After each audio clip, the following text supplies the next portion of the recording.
Shalom à tous. Shalom apôtre. Que Dieu vous bénisse. Amen. Bienvenue à Ministère Bethesda. Bienvenue à notre culture mardi. Nous allons aujourd'hui clôturer notre thème sur la responsabilité de conduire. Dis avec moi la responsabilité de conduire. La responsabilité de conduire. Nous allons achever le thème, nous allons le clôturer. Ce qui fait que nous allons voir quelques points, environ 4 points, et ensuite faire la synthèse depuis la première séance jusqu'à aujourd'hui, tous les éléments qui ont été cités. Je pense que c'est une parole qui a béni plusieurs personnes, qui a été bénie ici. Amen. Je pense qu'on a été bénis, on a été tous bénis. Dieu nous a enseigné des principes. L'un des principes que je garde fraîchement en mémoire comme étant un principe un peu au-dessus des autres, c'est celui selon lequel la personne qui conduit la mission, c'est Dieu. Même lorsque c'est vous qui vous déplacez pour aller d'ici jusqu'au grand marché, celui qui conduit la mission, c'est Dieu. C'est pourquoi le moindre pas que vous faites sans Dieu est un risque d'égarement. Le moindre pas que vous faites sans Dieu est une possibilité que vous vous donnez de vous éloigner de l'objectif principal que Dieu vous a confié. Et il y a beaucoup de ministères où il y a beaucoup de personnes appelées qui sont allées entrer dans des choses dans lesquelles Dieu ne les attendait pas. Vous comprenez ça? Amen. Donc Dieu, lorsqu'il appelle quelqu'un, vous voyez ça par exemple dans le livre de Genèse au chapitre 12, lorsque Dieu appelle Abraham, il lui donne une vision. Dis avec moi une vision. Une vision. Il n'y a pas d'appel sans vision. Je ne dis pas que vous ne pouvez pas servir Dieu si vous n'avez pas vu quelque chose, non. Parce que la vision peut être dans le cœur. La vision peut être un pressentiment, c'est-à-dire une conviction personnelle dans le cœur. Le fait de croire fortement à quelque chose dans votre cœur. Vous avez des pasteurs tels que le pasteur Mohamed Sanogo. Lui, il n'a pas eu de vision lorsque Dieu l'a appelé. Vous voyez ça? Il n'a pas eu de vision. Il aimait Dieu, il partait à l'église, c'était un bon frère, et il était zélé, et il est devenu pasteur. Mais pourtant, il y a beaucoup d'autres qui ont été visités par le Seigneur. Beaucoup d'autres. Quand vous écoutez le témoignage de l'apôtre Samuel Abraham, par exemple, il a été visité par le Seigneur, après avoir été converti. Quand vous écoutez mon témoignage, j'ai été visité par le Seigneur, avec des visions claires. Alléluia. Amen. Donc, ça ne se passe pas toujours comme ça. Et ça va concerner le troisième point que l'on va aborder, que j'ai intitulé « Ne jamais limiter Dieu ». Parce que beaucoup d'entre nous, nous oublions que Dieu ne s'illustre pas, ou Dieu n'apparaît pas, ou Dieu n'appelle pas tout le monde de la même manière. La façon dont il appelait Abraham, c'est pas comme ça qu'il appelait Moïse. La façon dont il appelait Paul, c'est pas comme ça qu'il appelait Pierre. Vous voyez ça? Voilà, Pierre, il a attendu, Pierre, il a rencontré Jésus, son frère André lui a parlé de Jésus, et c'est comme ça, il a emmené Jésus, il a fait une pêche miraculeuse, il a cru. Paul, c'était d'abord des actes qui combattaient l'Église, et ensuite le Seigneur lui est apparu, il a cru. Abraham, il a entendu Dieu lui demander de sortir, de quitter son pays, il a cru. Moïse, il a vu un buisson enflammé, mais le buisson ne brûlait pas, il a cru. C'est-à-dire, Dieu n'appelle pas tout le monde de la même manière. Joseph, c'était des astres et des étoiles qui se prosternaient devant lui. Et il a cru. Donc, je suis en train de vous dire que Dieu n'utilise pas forcément les mêmes méthodes. Et ça, c'est une erreur que beaucoup de personnes appelées, qui n'ont pas l'ouverture d'esprit, c'est comment j'appelle la tolérance. Et ça, c'est le piège. Lorsqu'on n'a pas de tolérance en tant que personne appelée, on donne naissance à des sectes, à des ismes. Vous voyez, non? Tout ce qui est isme, là. Et vous allez peut-être me dire christianisme. Je vous dis que Jésus n'a pas créé de religion. Ce sont les hommes qui ont créé la religion. Jésus est venu nous parler d'un royaume. Amen. Il a parlé d'un royaume, d'une réalité spirituelle qui vient dans l'homme et qui sauve, qui rachète. Lui, il est venu, il a fait un sacrifice. Il a racheté l'homme de la condamnation éternelle, et afin que le règne dont il est question vienne s'implanter à l'intérieur de l'homme, et que cet homme en qui le règne est implanté devienne une sorte de pêcheur d'âme, qu'il devienne une sorte d'escalier pour permettre à d'autres personnes de monter, d'arriver à une hauteur et d'entreapercevoir également Dieu, afin de devenir à leur tour aussi des escaliers. Donc c'est tout un mécanisme qui est mis en place Et normalement, quand on comprend bien le message que Dieu nous a donné dans la Bible, on finit par déduire que Dieu est très large. Dieu est large. Dis à ton voisin, Dieu est large. Dieu est large. Et nous le voyons, par exemple, dans Actes des Apôtres, au chapitre 17. Alléluia. Amen. Dans Acte 17, à partir du verset 30, le Seigneur parle d'une réalité. Il parle du fait il parle de sa tolérance. Parce que l'apôtre Paul explique aux gens que sans tenir compte de l'ignorance que les gens avaient, Dieu a décidé de les sauver. Et si Dieu est large avec des personnes qui se sont trompées et que vous êtes appelés au ministère, pourquoi est-ce que vous serez beaucoup plus dur que Dieu? Qu'est-ce que j'essaie de vous dire? C'est-à-dire vous expliquerez des choses à des gens qui ne les comprendront pas tout de suite. Et vous n'avez pas intérêt à vous mettre en colère ou à tourner le dos à ces gens parce qu'ils ne comprennent pas ce que vous leur dites. Vous devez être large, vous devez être tolérant. Parce que Dieu peut prendre du temps, tout comme il a été patient avec vous. Rappelez-vous, avant que vous ne vous convertissiez, il y a des choses que vous avez faites qui ne plaisaient pas à Dieu. Mais Dieu, s'il n'avait pas la patience dont vous avez bénéficié, il aurait pu écouter votre vie. Par exemple, si Dieu était un Dieu qui sévit et que vous êtes allé violer quelqu'un, que vous êtes allé coucher avec le mari de quelqu'un, mais il aurait pu provoquer un accident parce que vous avez fait du mal. Vous voyez ça? Il y a des gens qui ont volé des enfants, il y a des gens qui ont empoisonné des gens, mais qui se sont convertis. Et si Dieu était un Dieu qui n'était pas patient, mais ces gens-là seraient reprimandés d'une manière brutale. C'est-à-dire qu'ils auraient perdu leur vie. Dieu est tolérant. Il avertit même dans Actes des Apôtres, chapitre 17, à partir du verset 29, il explique ce phénomène de tolérance, mais en précisant, je crois que c'est au verset 31, qu'il y a un jugement qui existe. Ce n'est pas vous qui êtes appelés, qui jugez les personnes que Dieu vous demande de convertir. Ce n'est pas vous. Dieu a envoyé Ézéchiel vers le peuple d'Israël et il savait que le peuple n'allait pas le croire. Il a dit à Ézéchiel que je t'envoie vers un peuple qui a un cou roide, un peuple qui a un visage dur. C'est-à-dire il a un cœur dur, il ne t'écoutera. En fait, il t'écoutera, mais il n'acceptera pas. Il ne t'écoutera même pas. Vous voyez? Mais ce n'est pas Ézéchiel qui devait juger le peuple. Le jugement revient à Dieu. Vous êtes appelés à faire ce que vous êtes appelés à faire et le reste, c'est la responsabilité de Dieu. Est-ce que quelqu'un peut me donner un amen? Amen. Alors, lorsqu'on parle de la vision, je vous ai cité Dieu qui appelle Abraham. Lorsqu'on parle de la vision que Dieu donne à quelqu'un, parce que la vision est l'élément essentiel à l'appel ou encore à l'exercice du ministère.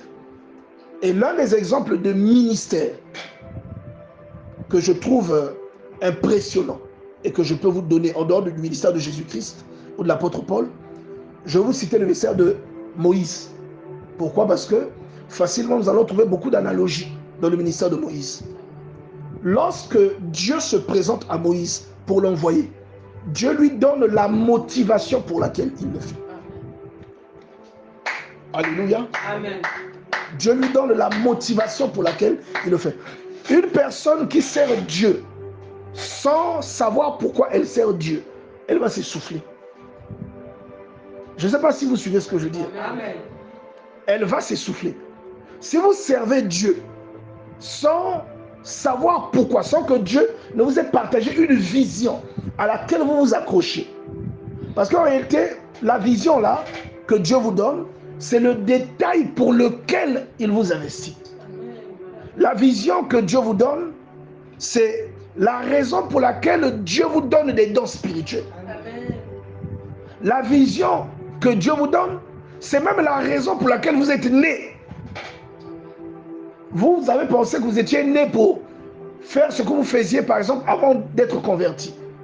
Mais vous allez comprendre qu'en réalité, la vision que Dieu vous a donnée, pour laquelle vous le servez, c'est même la raison pour laquelle vous êtes né. Il y a des gens qui croient qu'ils sont nés pour faire de l'haltérophilie. D'autres croient qu'ils sont nés, je ne sais pas, pour aller faire de l'athlétisme. Ça peut être le cas. Mais la plupart du temps, quand quelqu'un est appelé à Dieu, il a d'abord d'autres occupations. Et c'est après qu'il découvre à quoi il est appelé. Moïse, lorsqu'il est né, la raison pour laquelle Dieu a sauvé sa vie, c'est parce qu'il était appelé à accomplir la mission pour laquelle Dieu l'avait introduit sur la terre. Mission méconnue de son père et de sa mère. Ce n'est pas parce que quelqu'un vous engendre que la personne là sait forcément pourquoi vous êtes venu sur la terre. Il peut arriver que Dieu annonce à vos parents. Quand vous lisez l'évangile de Luc, vous voyez ce que Gabriel vient annoncer à Zacharie, le papa de Jean-Baptiste. Il lui dit clairement pourquoi Jean-Baptiste allait naître. Et il y a des circonstances comme ça, même parmi nous, où il y a des visions claires de la part des parents. Les parents savent que l'enfant là est comme ça. Alléluia. Mais ce n'est pas le cas de tout le monde. Joseph, on vient lui dire clairement, parce qu'on parle d'abord à Marie, Gabriel parle à Marie. Il explique à Marie que tu vas tomber enceinte et l'enfant là, ça va être comme ceci et comme cela. Et il vient dire à Joseph également la même chose. Alléluia. Lève la main si tu es avec moi. Amen. Donc il vient expliquer. Et il y a des personnes qui sont comme ça. Mais il y en a d'autres, aucune explication ne donnée.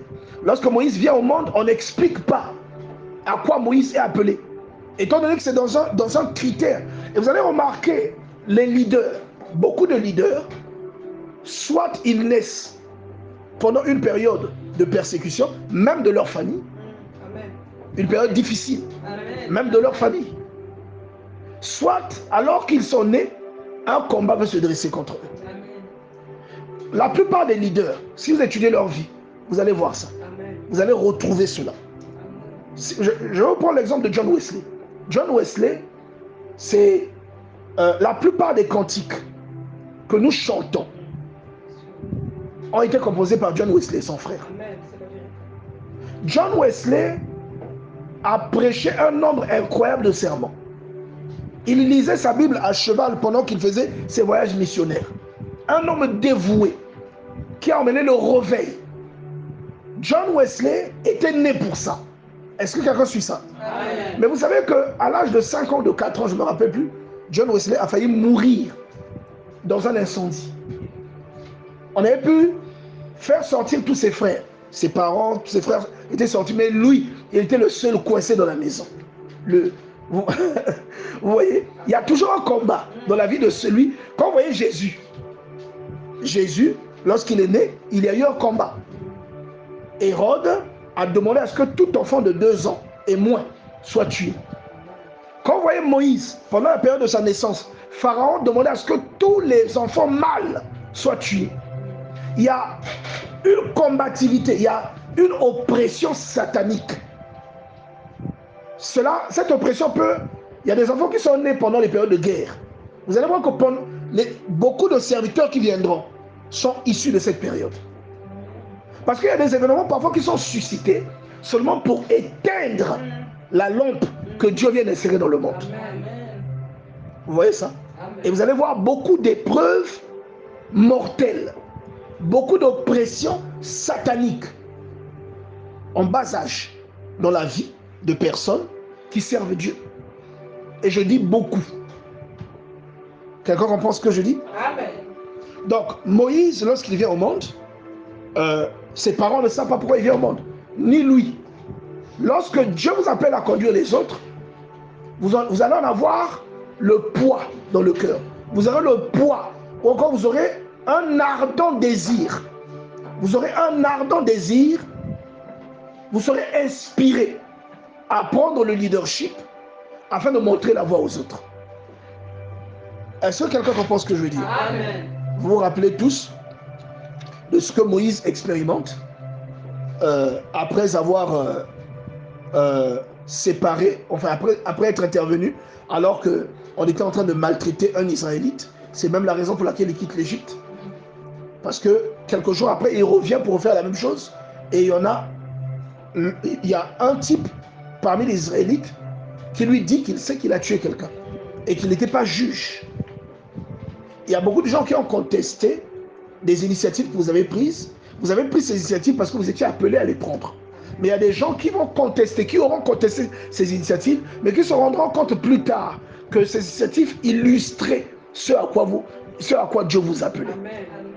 Quelqu'un comprend ce que je veux dire? Amen. Vous allez remarquer parfois, il y a des gens qui servent Dieu, on leur confie des responsabilités, Mais ces responsabilités-là sont une analogie de l'appel que Dieu leur donne.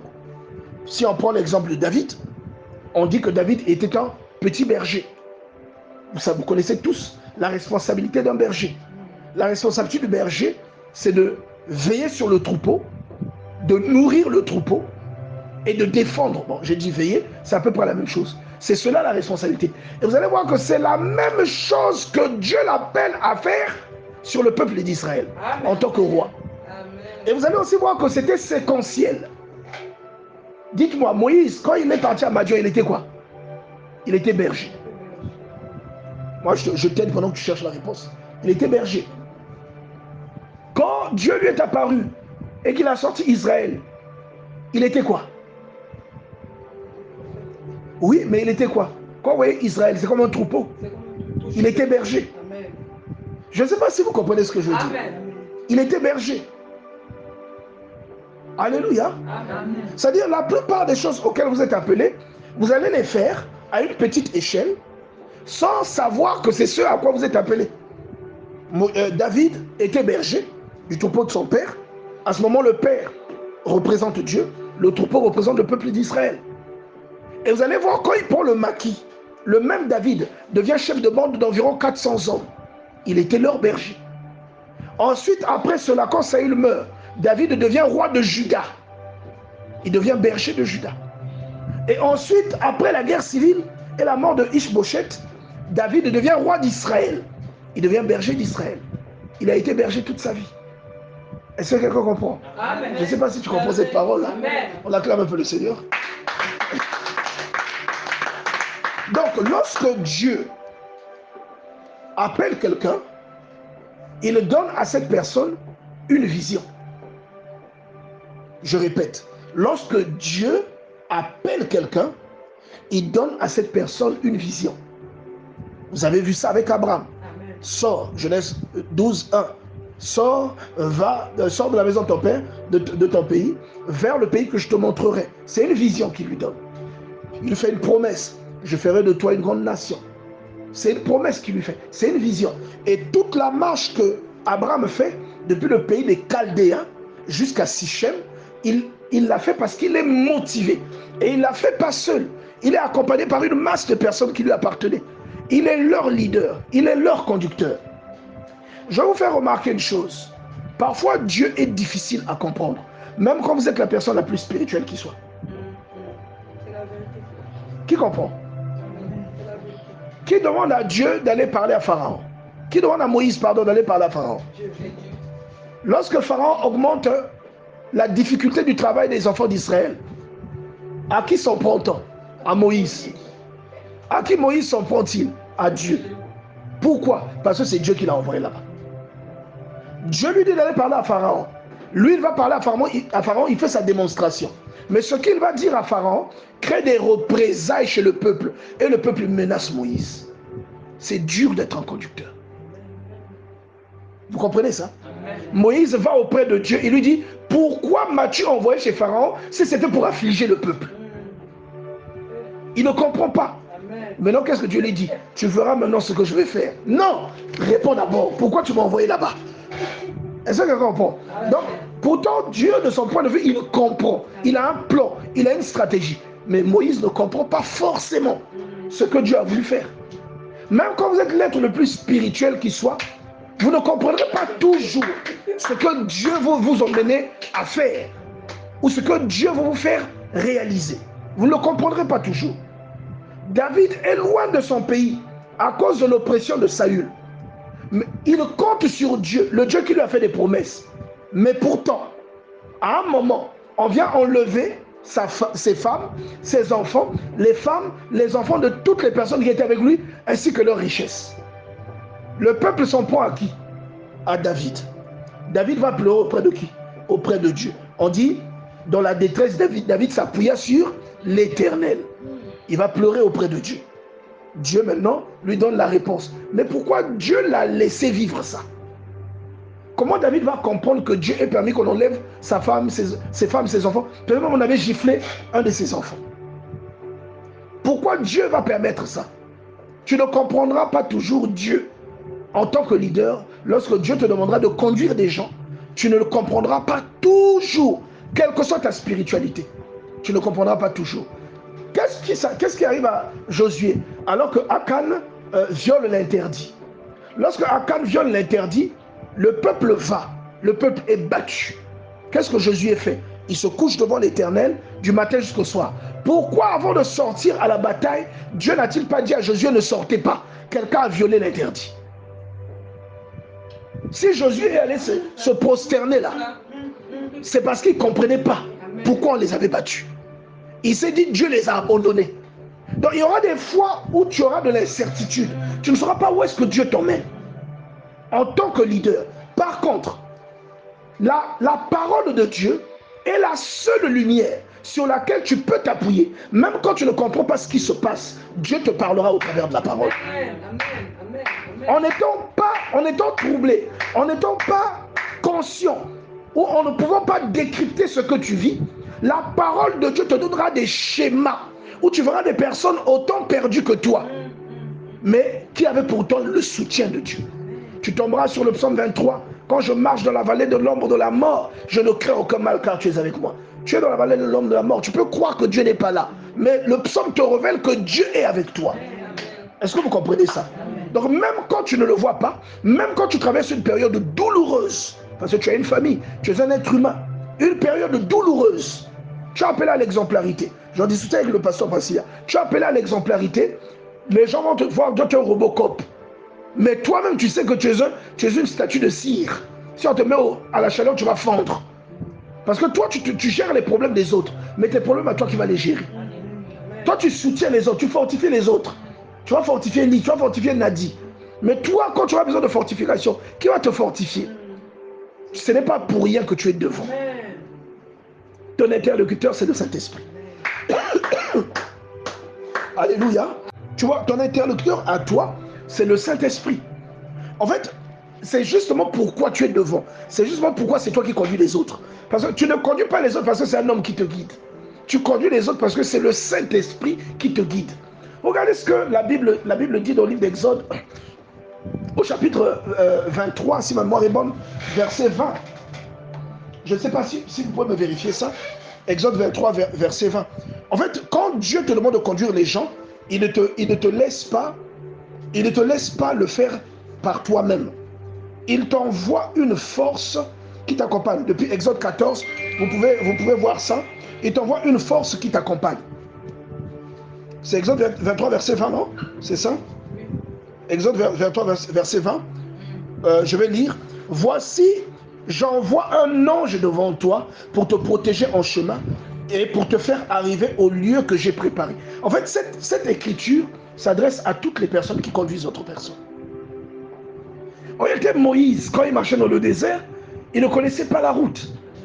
La Bible dit que c'est l'ange de l'Éternel qui était devant eux la nuit, sous la forme d'un feu, d'une colonne de feu, qui leur montrait le chemin la nuit. Il dit même que il continuait, il brillait la nuit pour que vous marchassiez nuit et jour. Est-ce que tu comprends ça? Amen. Et c'est le même ange qui pendant la journée, sous la forme d'une colonne de nuée, leur montrait la route. Le leader, par lui-même, ne connaît pas la route. Mais c'est le Saint-Esprit. C'est le même Saint-Esprit qui te console. Amen. Chaque fois que Moïse était persécuté par les personnes qui conduisaient, c'est Dieu qui le consolait. Alléluia. C'est Dieu qui le consolait. Quand il était menacé de lapidation, il partait vers Dieu. Il disait que pourquoi tu m'as confié ce peuple? Et c'est Dieu qui le fortifiait. Est-ce que vous comprenez cela? Amen. Alors, j'ai vraiment envie que tu comprennes que lorsque Dieu va t'appeler, il va te donner une vision. Cette vision va faire naître en toi une passion.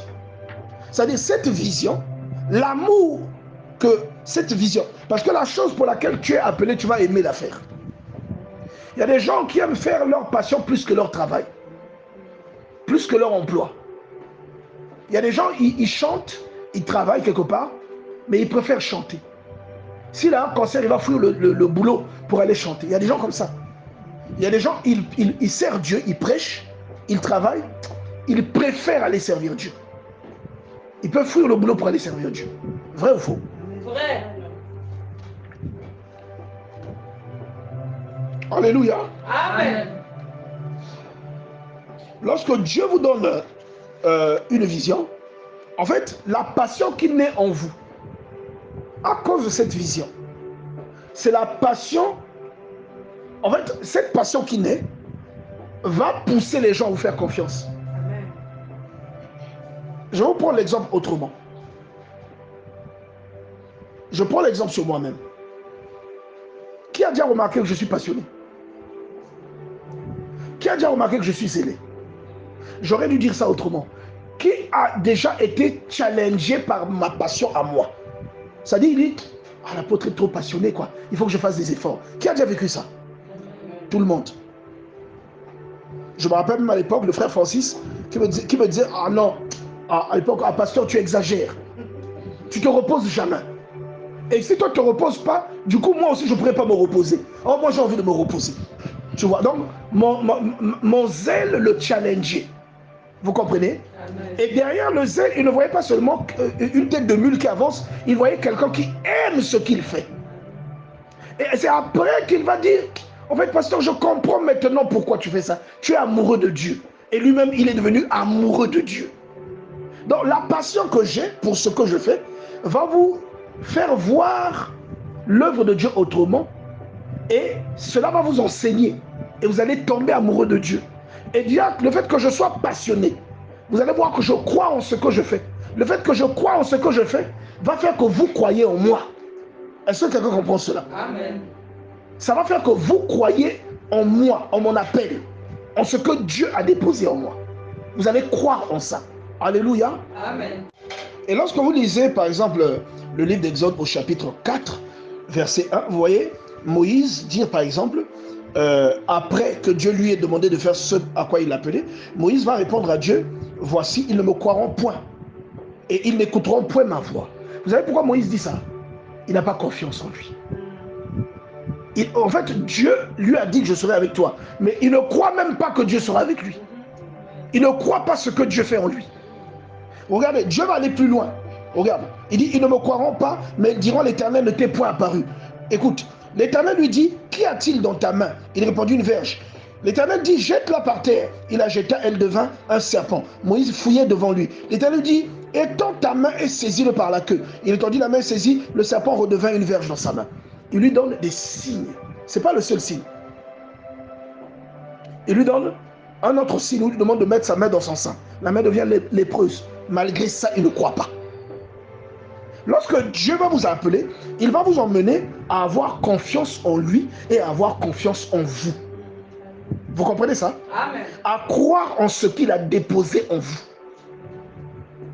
Et l'une des choses qui va combattre votre appel, votre capacité à conduire les autres, l'une des choses, allez aider là-bas, l'une des choses qui va combattre votre capacité à conduire les autres, qui va combattre votre appel, c'est le manque de confiance. Vous comprenez ce que je veux dire? Amen. Le manque de confiance. Vous voyez ça par exemple dans la vie de Gédéon. Gédéon va demander des signes à Dieu plusieurs fois parce qu'il n'avait pas confiance ni en lui-même ni en Dieu. Regarde comment il se regardait, juste chapitre 6. Regarde comment il se regardait lui-même. J'appartiens à la plus petite tribu, à la plus petite famille. La famille la plus insignifiante. Est-ce que vous voyez ça? Donc Dieu va vous emmener à lui faire confiance et à croire dans le dépôt qu'il a déposé en vous. Amen. À croire qu'il vous a appelé, Amen. qu'il vous a distingué, qu'il vous a consacré, Amen. que vous n'êtes plus comme tout le monde. Il va vous appeler à croire cela. Amen. Et que vous pouvez marquer des gens, que vous pouvez poser des actes et influencer des vies. Dieu va vous conduire dans cette direction. Regardez maintenant cette partie, Exode chapitre 19, à partir du verset 9. Regardez, je vous ai dit que Dieu, lorsqu'il appelle quelqu'un, il veut que les gens aient confiance en cette personne. Et je vais vous lire quelque chose, regardez. Et l'Éternel, Exode 19, verset 9. Et l'Éternel dit à Moïse, voici je viendrai vers toi dans une épaisse nuée, afin que le peuple entende quand je te parlerai, et qu'il ait toujours confiance en toi. Est-ce que vous comprenez ça? Amen. Et qu'il ait toujours confiance en toi. Donc Dieu veut, en fait Dieu voudra, lorsque Dieu voudra lorsqu'il vous appellera, il voudra emmener les gens à croire non seulement en lui, mais également dans le fait qu'il vous a investi, qu'il vous a appelé. Est-ce que vous comprenez ce que je dis ici? Vous voyez ça, non? Il dit, et l'Éternel dit à Moïse, je viendrai vers toi dans une épaisse nuée, afin que le peuple entende quand je te parlerai et qu'ils aient toujours confiance en toi. Pourquoi Dieu va faire cette démonstration? C'est la raison pour laquelle vous pouvez voir par exemple des signes dans ma vie. Vous pouvez voir des signes dans la vie des hommes de Dieu. Alors, les autres sont loin, mais moi qui suis avec vous, vous verrez des signes dans ma vie. Pourquoi? Ces signes-là vont vous convaincre que Dieu est dans ma vie. Et ces signes-là vous pousseront à avoir confiance dans le fait que Dieu m'a envoyé. Vous croirez en mon ministère, vous croirez dans le dépôt que Dieu a déposé en moi, et vous accepterez que je vous conduise. Et vous croirez lorsque je vous donnerai une instruction. Pourquoi? Parce que Dieu m'aura élevé devant vous. Vous comprenez ce que je dis? Donc l'une des choses que Dieu travaille au départ, c'est que vous ayez confiance en lui, que vous ayez confiance en vous, et que les gens soient emmenés à vous faire confiance. Qu'ils le croient, que vous devenez l'intermédiaire, comment vous appelez ça? Le vassal de Dieu. Vous comprenez cela? Que vous devenez un instrument que Dieu utilise. C'est cela. Maintenant, si vous n'avez pas confiance en vous, les gens ne vous croiront pas. Et vous ne réussirez pas dans votre mission. Donc on va prendre un autre exemple. On va prendre l'exemple de Jérémie, chapitre 1, au verset 17. La Bible dit, « Et toi, Saint-Thérèse, lève-toi, et dis-leur tout ce que je t'ordonnerai. Ne tremble pas en leur présence, de peur que je ne te fasse quoi? Trembler devant eux. De peur que je te fasse trembler devant eux. » Si vous conduisez des gens, vous êtes appelés à orienter ces gens. Lorsque Dieu vous appelle à conduire les gens, il fait de vous le berger de ces gens.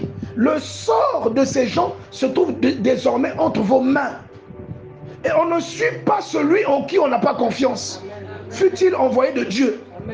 Et celui en qui on doit avoir confiance, on ne peut pas lui faire confiance s'il n'a pas lui-même confiance en lui. Dieu dit à Jérémie, ne tremble pas, sinon je te ferai trembler devant eux. C'est comme s'il est en train de lui demander de se fortifier. En fait, vous voyez la même logique dans le livre de Josué, au chapitre 1. Alléluia. Josué, chapitre 1. Dieu va demander à Josué de se fortifier. Josué, chapitre 1, verset 6. Fortifie-toi et prends courage. Tu vois? Chapitre 1, toujours, verset 7. Fortifie-toi seulement et aie bon courage. Vous voyez? Verset 9. Ne t'ai-je pas dit, ne t'ai-je pas donné cet ordre? Fortifie-toi et prends courage. Ne t'effraie point, ne t'épouvante point, car l'Éternel ton Dieu est avec toi dans tout ce que tu entreprendras. Pourquoi il lui dit ça? Il est en train de le booster. Il est en train de c'est-à-dire, il est en train de blinder son moral. Il l'emmène à croire en Dieu. Et il l'emmène de ce fait à avoir confiance en lui. Dieu vous emmènera à avoir confiance en Dieu et il vous emmènera à croire en ce que Dieu a déposé en vous. Et il vous emmènera à avoir confiance dans ce que vous avez comme arme, comme instrument. Et vos instruments, ce sont les dons spirituels que Dieu vous donne. C'est pourquoi même quand vous allez quelque part, par exemple pour annoncer la bonne nouvelle, ne tremblez pas. Vous devez dominer les personnes qui sont devant vous. C'est-à-dire quand vous tenez sur la chair, vous devez dire tous ces gens sont sous mon pouvoir. Est-ce que vous comprenez? C'est important ce que je vous dis. C'est important ce que je vous dis. Je vais vous raconter un petit témoignage. Il fut un temps où j'avais des conflits avec une famille. C'est une balle perdue. J'avais un conflit avec une famille et cette famille-là me faisait la guerre. C'était une affaire de cœur, une affaire sentimentale. Et on me faisait la guerre parce qu'on ne voulait pas. Bref, je ne vais pas entrer dans tous les détails. Alors, étant donné que c'était la volonté de Dieu que cela se fasse comme ça, un jour, j'ai pris la décision délibérée. J'étais dans un programme de jeûne, pas pour ça. Je jeûnais, comme d'habitude. Comme vous savez qu'une personne qui conduit les autres, même un chrétien lambda, ne peut pas traverser toute sa semaine alors qu'il n'a pas jeûné. Mais votre prière va faire rire le diable. Quand vous allez prier, le diable va se moquer de vous. Vous n'allez pas lui faire peur. Il faut, parce que votre force, tout comme quand vous mangez là, votre force vient de la lecture de la parole et du jeûne. Et les deux, la lecture et le jeûne, vous sanctifient. C'est pourquoi vous ne pouvez pas ne pas lire votre Bible, vous ne pouvez pas ne pas jeûner. Sinon vous serez un piètre leader. Et donc je jeûnais et j'ai eu une conviction. J'étais au travail, j'ai eu une conviction. La conviction m'a dit, j'ai eu la conviction, l'Esprit de Dieu m'a dit, appelle un tel. Je n'avais jamais appelé cette personne. Et la personne me promettait vraiment des représailles. J'ai eu la conviction. L'Esprit m'a dit appelle. J'ai pris le numéro, j'ai appelé. Allô, oui, c'est qui? J'ai dit c'est un tel. Oh, quel est un tel? J'ai dit mais tu en connais combien? J'ai dit c'est Théo. Ça c'est quel Théo? J'ai dit tu connais combien de Théo? Combien de Théo peuvent t'appeler? La personne, la personne a paniqué. Comment ça va? Tout ça. J'ai dit que la personne là était en mon pouvoir. Oh, mais tu m'appelles, tu as quelque chose à m'annoncer. J'ai dit je viens te voir, j'arrive chez toi. Ah bon, et ça aussi, c'est l'Esprit qui m'a convaincu. J'arrive te voir chez toi. Et elle a dit, d'accord, je suis à tel endroit. Elle m'a orienté. Je ne suis pas à la maison, mais je suis à tel endroit. Une personne avec qui on ne s'entendait pas. Une personne qui a mon ennemi. On ne s'entendait pas. Je suis monté dans la voiture, j'ai démarré. J'ai appelé la personne concernée pour lui dire, j'ai appelé un tel. La personne était même surprise. Oh, j'ai dit oui, je vais là-bas, je vais la voir. Et finalement, je suis parti. On est allé ensemble. J'ai récupéré la personne concernée, on est parti, on est arrivé. J'ai dit à la personne, je vais te démontrer que moi Dieu est dans ma vie. C'est la personne qui me menaçait. Elle me menaçait de toutes sortes de châtiments. Mais je vais te dire que la personne là, Dieu l'a placée en mon pouvoir. Je vais la dominer. Et on est arrivé, j'ai garé. On est descendu. Dès qu'elle m'a vu, ses larmes ont coulé. Elle m'a accueilli comme on accueille le pape. Elle m'a accueilli comme si elle était en train d'accueillir Jésus-Christ. Est-ce que quelqu'un comprend ça? Mon ennemi, quelqu'un qui s'était prononcé comme mon ennemi, m'a pris dans ses bras. On s'est enlacé. La personne a eu des larmes de joie. Est-ce que quelqu'un comprend cela? Et ça, la personne s'est reconnue. Est-ce que vous voyez? Donc Dieu est capable. C'est-à-dire, c'est pourquoi, pourquoi est-ce que j'en suis arrivé là? Parce que je croyais en mon Dieu et je croyais en mon appel. Je croyais en mes ressources. Je croyais en ce dont Dieu m'avait doté. Et quand j'ai prié pour autre chose, j'ai dit, je vais dominer cette personne. J'ai dit, Seigneur, livre-la en mon pouvoir. Et Dieu l'a livré en mon pouvoir. Amen. Et j'ai dit, je vais aller, je vais démontrer. J'ai fait cette démonstration. Elle n'a pas pu contester, elle n'a pas pu me disputer, elle n'a pu rien faire. Elle m'a embrassé. Quand on a fini de s'embrasser, j'ai vu qu'elle avait des larmes dans les yeux. J'avais pris le soin de lui payer du vin, des bouteilles d'eau minérale, des choses comme ça. Et l'ennemi Foucault Jouri. Est-ce que vous croyez? Et cette personne a été une bénédiction pour nous, une bénédiction pour mon foyer, parce que c'est grâce à cette personne qu'on a pu on a pu atteindre d'autres objectifs qu'on s'était fixés alors que nous étions combattus. Est-ce que vous comprenez ce que je suis en train de dire? C'est pourquoi, lorsque vous êtes un leader, vous allez croiser les Amalécites, vous allez croiser les Philistins, vous allez croiser les Édomites, vous allez croiser les géants, vous allez croiser le peuple de la montagne. C'est-à-dire, si vous êtes un leader trouillard, vous n'avancez, vous allez patiner tout le temps. Et vous avez pu constater que patiner, c'est quand les fruits ne germent pas dans ce que vous faites. Si vous êtes un leader, vous ne savez pas écouter le Seigneur. Un leader qui manque de confiance en lui, vous n'allez pas avancer. Je vous dis la vérité. Ça va être difficile parce que vous devez inspirer les gens. Dieu vous suscite pour inspirer d'autres personnes. Dieu vous suscite pour que les gens voient en vous des qualités qu'ils ont envie d'imiter. Ces qualités, c'est Dieu qui vous les donne. Est-ce que vous comprenez? Mais encore faut-il que vous croyiez en ces qualités. Moïse, au départ, ne croyait pas tout ce que Dieu lui disait. La Bible dit, la colère de l'Éternel s'est enflammée dans Exode chapitre 4. Il dit, ton frère Aaron le Lévite, n'est-il pas un homme éloquent? Donc Moïse a été persuadé parce que Dieu a finalement envoyé Aaron. Il dit, c'est un homme éloquent, non? Lui, il parlera. Il sera pour toi comme un prophète. Est-ce que vous voyez ça?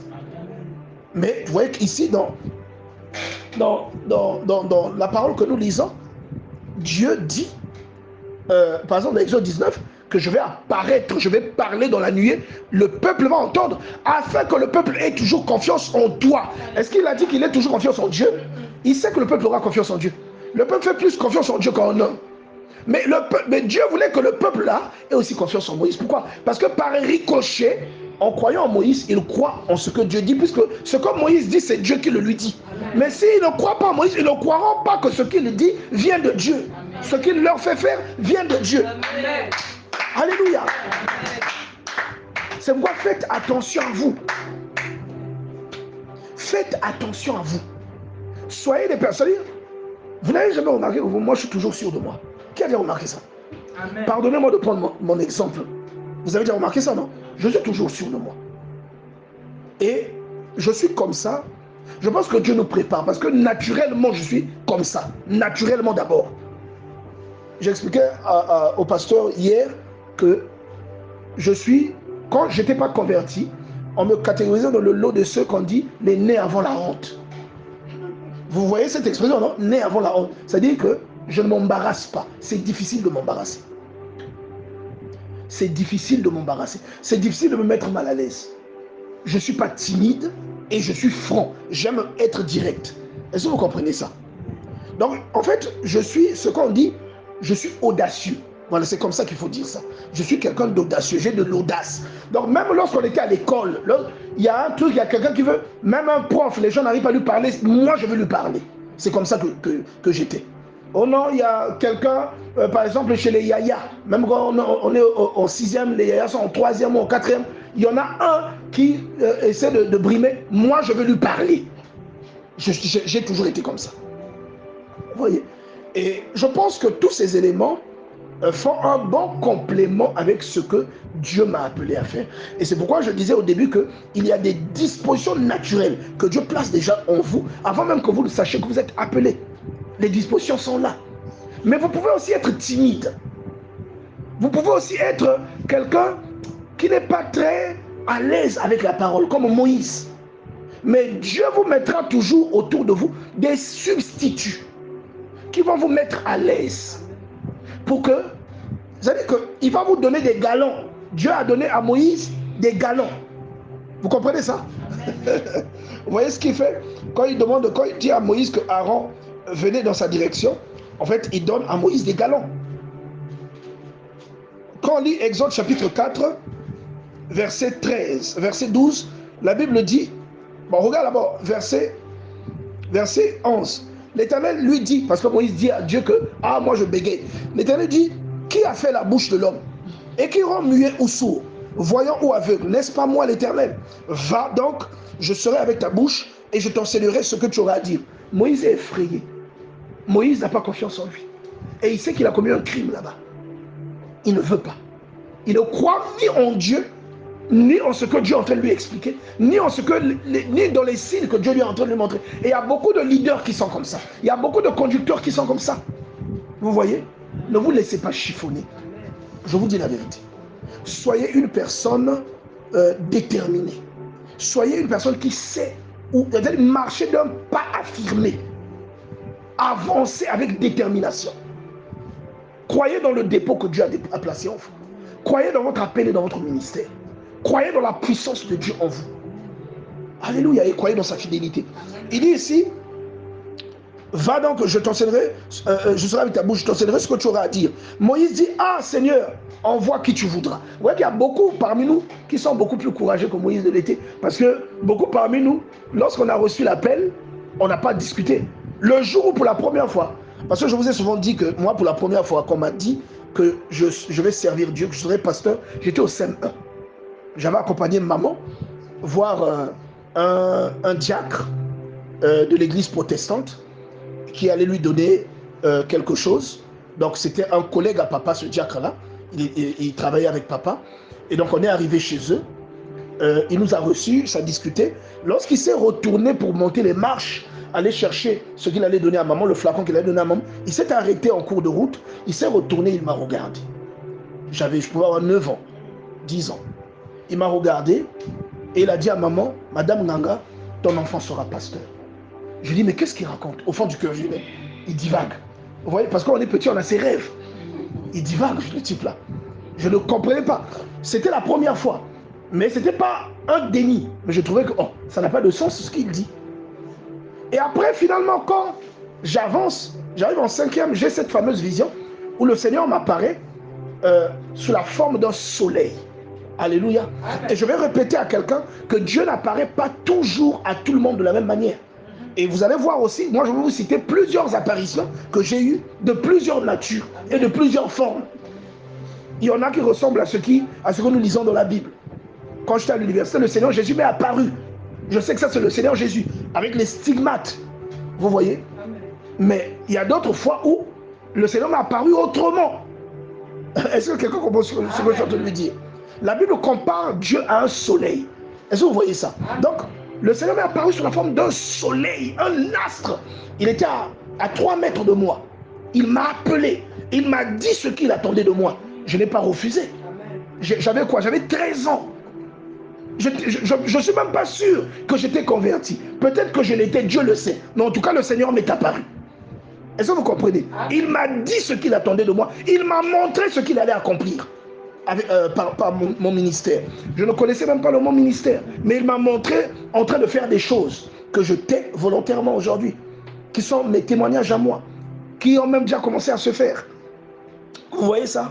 Donc, afin que vous ne vous embrouillez pas, le Seigneur va prendre le soin de vous apparaître ou de se montrer à vous sous l'une de ces identités, l'une de ces multiples identités. Lorsque nous lisons par exemple le psaume 84, si nous prenons le psaume 84 à partir du verset 12 par exemple, la Bible dit: car l'Éternel est un soleil et un bouclier. L'Éternel donne la grâce et la gloire. Il ne refuse aucun bien à ceux qui marchent dans l'intégrité. On dit qu'il est quoi? Un soleil. Parce que je peux raconter à quelqu'un que mon appel, quand j'avais 13 ans, le Seigneur m'est apparu sous un soleil. Il peut croire que ce n'est pas biblique.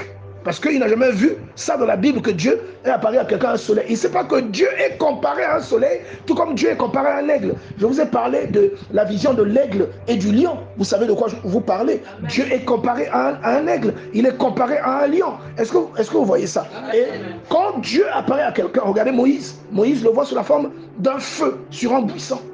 Un feu sur un buisson. Il n'était jamais apparu à quelqu'un comme ça. À Abraham, il n'apparaît pas comme ça. À Jacob, il n'apparaît pas comme ça. Dans Genèse 28, on vous dit qu'il était juste au sommet de la montagne. Mais on ne dit pas que c'était un feu. Mais Moïse voit un feu. S'il y avait une description unilatérale, je pense que lorsque Moïse aurait vu le feu, il aurait compris que c'était Dieu. Mais s'il n'a pas compris, c'est parce que Dieu n'est jamais unilatéral. Dieu a des illustrations multiples. Il ne faut jamais bloquer Dieu dans un couloir. Et c'est le 4e point. Il faut être tolérant. Il faut avoir vraiment, en tant que leader, vous devez comprendre. Un de vos fils, une de vos filles peut venir avec une vision, vous dire j'ai vu ceci. Si vous avez l'esprit étriqué, vous allez croire que ce qu'il voit, ce n'est pas de Dieu, alors que c'est de Dieu. Est-ce que vous comprenez ça? J'ai vu un soleil venir, un grand soleil venir jusqu'à 3-2 mètres de moi. Mais j'étais un gamin, je crois que j'étais en 5e. Mais je me disais, mais comment le soleil devant moi, il ne me brûle pas? Le soleil là m'a appelé. Il m'a appelé 3 fois. Il a appelé mon nom. Le soleil là connaissait mon nom. Est-ce que vous voyez? Donc quand j'ai vu le soleil, je me suis souvenu. Moi, mon papa m'a enseigné beaucoup de choses. Et papa me disait, un jour, si tu vois un soleil, en fait, il faut que tu comprennes que c'est Dieu. Il me l'avait dit, j'avais 7 ans. 7 ans quand il me l'avait dit. Ça m'est arrivé, j'avais 13 ans. Mais entre-temps, je faisais des visions où je voyais Jésus. Avant d'atteindre cet âge-là, je faisais des visions où je pouvais voir le Seigneur Jésus. Ah, papa, j'ai vu Jésus. Ah, il était lumineux. Ah, il était comme ceci. Mais ce jour-là, c'est ce qu'on appelle, quand vous voyez Ésaïe chapitre 6, la vocation. Ce jour-là, c'était ma vocation. Où j'ai vu ce soleil venir devant moi. Je savais que c'était une personne et il m'a appelé. Quand il m'a appelé, je savais qui c'était. Je me suis prosterné et, bien aimé, enseignez à vos enfants la Bible. Amen. Parce que ce que j'avais fait, je savais que c'est ce que Moïse avait fait. Pourquoi? Parce que je lisais des Bibles illustrées. Vous voyez ça quand j'étais au primaire. Donc quand ça m'arrive, quand il m'appelle, quand il me montre ce qu'il me demandait, je n'ai pas refusé. Je n'ai pas contesté. Donc vous voyez qu'il y a des gens, on n'a pas l'humilité de Moïse. Il était, la Bible dit, l'homme le plus humble que la terre ait porté. Mais au début de l'appel, parfois on était plus courageux que lui. Mais lui, il a fait des choses plus grandes. Vous comprenez un peu? Donc Dieu aura toujours besoin que vous ayez confiance. Et Dieu peut vous apparaître ou peut apparaître à l'un de vos enfants sous plusieurs formes. Il faut que vous connaissiez ces choses-là. Là, je vous dis, j'ai lu le psaume 84 au verset 12. On dit Dieu est un soleil. Ça ne veut pas dire que le soleil, c'est Dieu. Mais on le compare, c'est une analogie. On le compare parce que le soleil donne, c'est grâce au soleil que la terre est ce qu'elle est. C'est grâce au soleil qu'il y a la vie sur la terre, que les plantes poussent, que les animaux vivent, qu'il y a de l'oxygène sur le soleil. Comme si c'est Dieu, c'est ce que Dieu fait. On le compare au soleil. Et je vais vous donner même d'autres exemples. Malachie chapitre 4 verset 2. La Bible dit, mais pour vous qui craignez mon nom, se lèvera le soleil de justice et la guérison sera sous ses ailes. Vous comprenez que le soleil de justice là c'est une personne. Donc vous comprenez quand je dis que le soleil m'est apparu quand j'avais 13 ans et il m'a parlé, vous comprenez que c'est Dieu qui m'est apparu. Est-ce que vous voyez? Parce qu'il y a des gens qui ne comprennent pas ces choses là. Il y a des gens qui cherchent des petits des poux sur une tête chauve. Des petits défauts, des dons, non. Non, bien aimé, soyons simples et n'ayons pas l'esprit étriqué. Ayons une vue large. Amen. Ayons de la tolérance. La tolérance est l'une des qualités que Dieu emmène en nous. Dieu est tolérant. On a lu ça à Acte 17. Dieu est tolérant. Vous voyez ça? La guérison sera sous ses ailes. Vous sortirez et vous sauterez comme des veaux d'une étable. Donc, tu comprends le soleil dont on parle? En réalité, c'est une personne. Luc chapitre 1, de 78 à 79. Grâce aux entrailles de la miséricorde de notre Dieu, en vertu de laquelle le soleil levant nous a visités. Non, on dit le soleil levant nous a visités. Tu comprends que le soleil levant là, c'est une personne. Une personne que l'on appelle le côté visible de Dieu, l'image du Dieu qu'on ne voit pas. Là, le soleil levant, c'est Dieu. Quelqu'un comprend ça? Amen. On peut donner beaucoup d'éléments, beaucoup d'éléments que Dieu donne. Ésaïe chapitre 9, verset 2. Le peuple qui marchait dans les ténèbres voit une grande lumière sur ceux qui habitaient le pays de l'ombre de la mort. Une lumière resplendit. Vous comprenez qu'on fait là une comparaison avec un soleil. Vous voyez que Dieu vraiment nous aide à comprendre, que Dieu nous aide à comprendre. Donc il t'apparaît, mais c'est sous l'un de ses attributs, l'une de ses identités, l'une des illustrations qu'il a mis, que lui se compare à cette illustration-là. Il y en a d'autres, ils vont voir un agneau. Jean-Baptiste a dit quoi dans l'évangile de Jean? Quand il a vu Jésus, voici l'agneau de Dieu qui ôte le péché du monde. Est-ce que c'était un agneau qui marche? C'était un être humain. Donc Dieu a beaucoup de figures. Vous, en tant que leader, vous devez avoir un esprit large. Amen. Dieu peut vous donner, les âmes que Dieu vous donne sont comme des porcelaines. Vous êtes appelés à conduire les gens. Vous devez comprendre le langage de Dieu. Dieu n'est pas dans les débats. Je vous dis la vérité. Dieu n'est pas dans les débats. L'apôtre Paul dit à Timothée, fuis les discussions inutiles et folles. Dieu n'est pas dans les débats, ça ne sert à rien, ça n'édifie pas. Fouillez les débats, mes amis. Alléluia. Fouillez les débats. Ça, c'est le conseil que je vous donne. N'ayez pas un esprit de dispute, un esprit de contradiction, ou je ne sais pas. Non. Vous cherchez la petite bête. Non, ne soyez pas comme ça. Ça, c'est la recommandation que vraiment je vous donne. Si on va dans le deuxième livre de Timothée au chapitre 2, verset 14, la Bible dit, rappelle ces choses en conjurant devant Dieu, qu'on évite, il dit, rappelle aux gens, en prenant Dieu à témoin, que l'on doit éviter les disputes de mots qui ne servent qu'à la ruine de ceux qui écoutent. Est-ce que vous comprenez ça? Amen. Voilà. Qui ne servent. Donc, il faut éviter les disputes. Il faut éviter ça. Dis à ton voisin, évite ça. Évite ça. Que Dieu vraiment nous aide à comprendre cette réalité. Et quand nous allons dans le deuxième livre de Timothée, au chapitre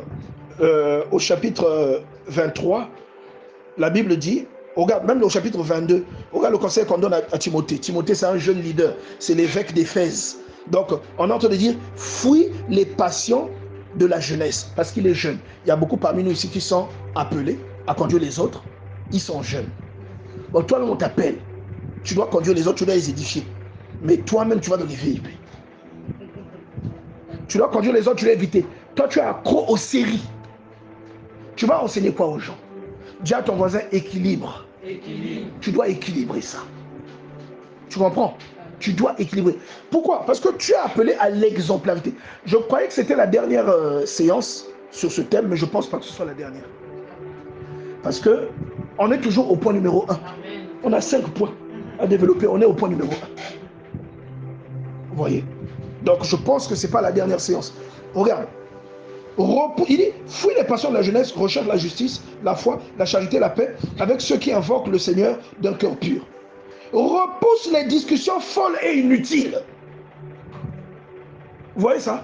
Amen. Un leader. Repousse les discussions folles et inutiles. Ce n'est pas utile.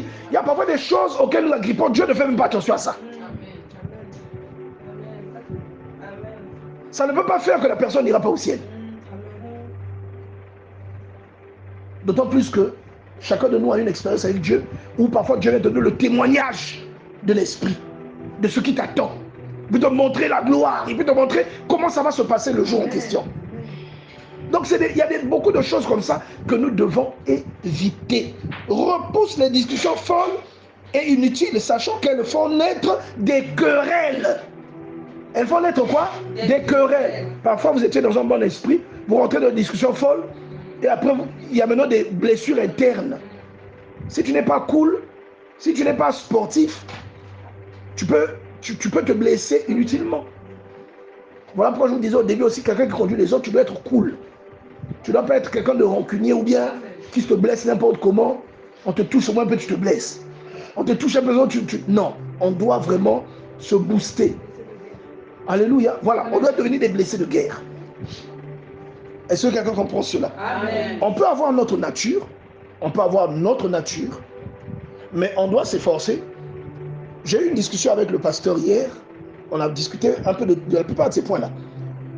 On peut avoir notre nature, on peut avoir même notre culture.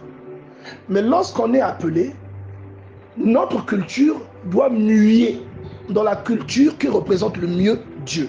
C'est pourquoi il y a un exemple qu'elle donne souvent. Elle rend souvent le témoignage de la question de l'accoutrement. Je crois qu'elle nous a déjà donné le témoignage plusieurs fois. En fait, elle, dans son accoutrement, dans le temps, elle ne se disait pas que c'était mauvais. Elle ne se disait pas qu'elle péchait. Mais quand elle a lu la parole de Dieu, quand Dieu l'a visitée, quelque chose l'a convaincue qu'elle ne pouvait plus maintenir cet accoutrement-là en elle. Quelque chose l'a convaincue. Vous voyez ça? Il y a des gens naturellement, comme la personne là, naturellement, une fois on est parti à l'aéroport, aller faire un retrait, il y avait un guichet, je ne sais pas s'il y a toujours un guichet là-bas. On est allé faire un retrait, on arrive, elle avait mis, encore dans la maison, elle avait mis une jupe qui s'arrête au genou. Au genou. Donc ça dit, on voit ses genoux. On arrive, je lui donne la carte, on va faire le retrait. Où je ne peux pas descendre comme ça. J'ai dit merci Seigneur de m'avoir donné une femme pudique. Merci Seigneur, parce que c'est bien. Mais je l'ai regardé, j'ai dit tu abuses. Ta jupe est au genou.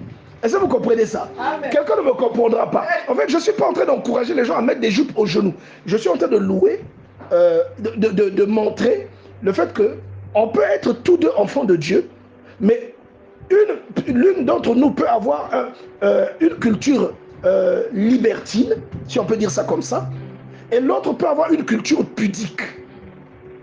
Mais ça ne fait pas de vous des ennemis de Dieu.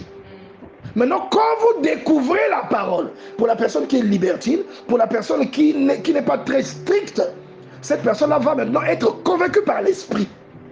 Et quand la personne est convaincue par l'esprit, ça a beaucoup plus d'impact que lorsqu'on l'oblige. Ne t'habille pas comme ça, ne t'habille pas comme ça. Quand l'esprit convainc la personne, elle le fait de bon cœur. Pourquoi? Parce qu'elle comprend pourquoi elle doit le faire. Mais il y a des gens qui ont des avantages naturels. La personne est pudique. Ma jupe arrive au genou. Je ne peux pas descendre, je ne peux pas entrer dans l'aéroport. Ah! Est-ce que vous voyez ça? Mais elle a raison. Sa jupe arrive au genou. Elle ne peut pas descendre. Mais il y a d'autres points que la personne, parfois qui avait un habillement léger, fait déjà de manière naturelle. C'est un avantage de la prière que elle qui est pudique n'a pas. Vous comprenez? Elle qui est pudique, on doit maintenant la pousser vers la chose que l'autre qui n'était pas pudique avait déjà. Donc Dieu est un Dieu d'équilibre. Vous comprenez ce que je veux dire, non? C'est pourquoi quand vous conduisez les gens, vous devez savoir vous devez avoir un regard d'ensemble et savoir être tolérant. Tolérant ne veut pas dire que vous encouragez le péché. Tolérant quand je parle de tolérance, c'est pour vous dire que vous devez avoir le cœur d'un père. Dieu nous comprend dans nos fautes. Dieu nous comprend dans nos maladresses. Dieu nous comprend dans nos erreurs. Vous êtes appelés à comprendre les personnes que vous conduisez. C'est comme ça. Si vous ne les comprenez pas, vous connaissez toute cette parole où la personne là devait, le maître lui remet sa dette, il sort, il est tout content, il voit quelqu'un qui le devait, il veut lui faire la misère. Le maître le voit, ah bon, moi je t'ai remis ta dette et toi tu veux faire la misère à l'autre. Beaucoup de leaders se conduisent comme ça. Toi, tu as fait des crimes, tu as fait des erreurs, Dieu t'a pardonné, mais quand tu vois la faute de l'autre, tu veux le condamner. Je ne sais pas. Il faut qu'il y ait une différence entre le conseil que vous allez donner à quelqu'un pour l'exhorter, pour le redresser, et la critique pour pointer et pour se moquer de la personne. Il faut qu'il y ait une différence. Je ne sais pas si vous voyez ce que je veux dire. Amen. Que Dieu vraiment nous aide à comprendre tous ces aspects-là. Que Dieu nous aide parce que ce à quoi Dieu nous appelle, c'est une responsabilité. C'est une responsabilité, bien aimé dans le Seigneur. Vous voyez dans le livre des Hébreux, on dit que ayez de la déférence pour vos conducteurs parce que ils sont établis sur vous comme veillant sur vos âmes. Comme veillant sur vos âmes. Donc, ça veut dire quoi? Qu'il y a des responsabilités, il y a des bêtises que quelqu'un va faire qu'on va te reprocher. Vous savez ça? Amen. C'est la vérité. C'est comme quand vous êtes un parent de la maison avec vos enfants. Il y a des choses, quand votre enfant commet, c'est vous qui allez en prison. Vous avez un chien, votre chien tue quelqu'un, c'est vous qui allez en prison. Vous le savez, non? Amen. Donc Dieu est un Dieu juste et équitable. Donc la mission qu'il donne de conduire qu'il donne à quelqu'un de conduire les autres nécessite beaucoup de compréhension. Nécessite le fait nécessite de la confiance en fait. Vous devez avoir de la confiance. Pourquoi Jésus faisait des miracles? Regardez le miracle qu'il fait lorsque Pierre est censé le rejoindre. Pierre rejoint Jésus, pourquoi? Il a pêché toute la nuit. Il n'a pas pu prendre de poisson. Mais Jésus lui dit, jette la barque. Ils ne sont même pas allés loin. Jette la barque. Il dit, oh, moi je pêche depuis longtemps. Lui, c'est un menuisier, un charpentier. Moi, je suis un pêcheur. Il va m'apprendre mon job. Il dit, jette. Jette seulement. Quand ils jettent, ils n'arrivent même pas à se lever le fil. Pourquoi Jésus fait ça? C'est pour susciter la foi de Pierre en lui. Amen. C'est-à-dire c'est pour que Pierre croie en lui. Amen. Regarde, ça c'est mon supporter numéro 1. Parce qu'on a commencé le chemin là il y a longtemps, elle et moi. Quand les signes là ont commencé, elle pouvait remarquer certains signes. On a vécu beaucoup de choses ensemble. Mais elle remarquait certains signes parce qu'elle peut être malade, elle vient dans ma chambre de célibataire. Quand elle rentre dans ma chambre, elle se sent à l'aise, elle se sent bien. Pourquoi elle ne se sentait pas bien dans sa chambre? Est-ce que vous voyez? Et moi, je vous ai raconté que moi, ça m'arrivait quand j'étais petit. Quand j'entrais dans la chambre de mes parents, ça m'est de nouveau arrivé. Je travaillais dans une boîte informatique. Je suis allé installer un routeur quelque part chez un évangéliste, un pasteur. Ceux qui sont venus implémenter en Afrique Radio Sangmalam ou Radio Sangmalambote, voilà. Et lui, c'est le pasteur John. On cherchait un informaticien qui savait parler anglais, puisque c'était un Américain. Je suis allé là-bas. J'ai travaillé, j'ai fini, je ne voulais plus partir. Je ne voulais plus partir. J'avais été choqué parce qu'en entrant, j'ai vu qu'il avait un enfant tétraplégique, un enfant handicapé sur un fauteuil roulant. L'enfant là ne pouvait pas bouger tout son corps. Donc il avait un truc ici qui bloquait son cou. Il était comme ça, comme ça. Donc il avait juste son doigt qui pouvait bouger pour piloter le fauteuil. Vous voyez?